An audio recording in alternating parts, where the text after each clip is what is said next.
It was a lesson in diplomacy as young South Africans stepped into the shoes of world leaders at a G20 simulation workshop in Pretoria.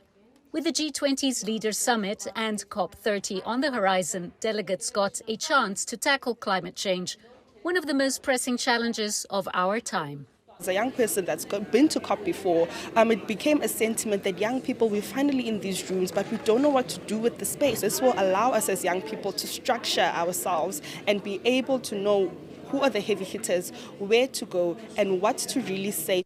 Young people bring energy, innovation and new perspectives to global dialogue, yet too often their voices go unheard. That is starting to change. We are here as young people discussing challenges and solutions on how we can solve our problems on climate change, and also drafting policies that will help the future generation in terms of climate actions. Millions of young South Africans already live on the front lines of climate change. Heat waves, droughts and floods have become more frequent, taking lives, destroying livelihoods and threatening food security. It's about fighting for the survival of people that get the most affected by the climate crisis. The young people around South Africa, farmers in the villages, third world countries that are currently suffering because of the climate crisis.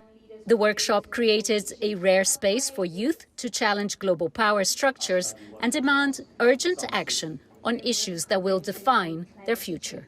A lot can be done, in particular in the sector of energy, to the adoption of renewable energies and these new forms of energy, in particular the green hydrogen. And I think there are a lot of opportunities, notably in South Africa.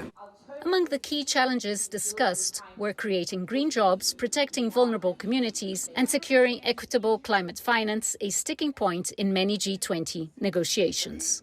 Without funding of the change that we want in terms of climate, where do we really start? I think it's really important for us to speak to where we're getting the money, how is it funneled into different countries, especially how is it changed from not only supporting mitigation but as well as adaptation.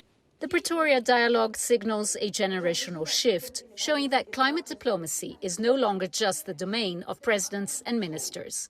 It's a challenge for all of society, but especially for young people, whose futures depend on the decisions made today. Julie Shara, CGTN, South Africa.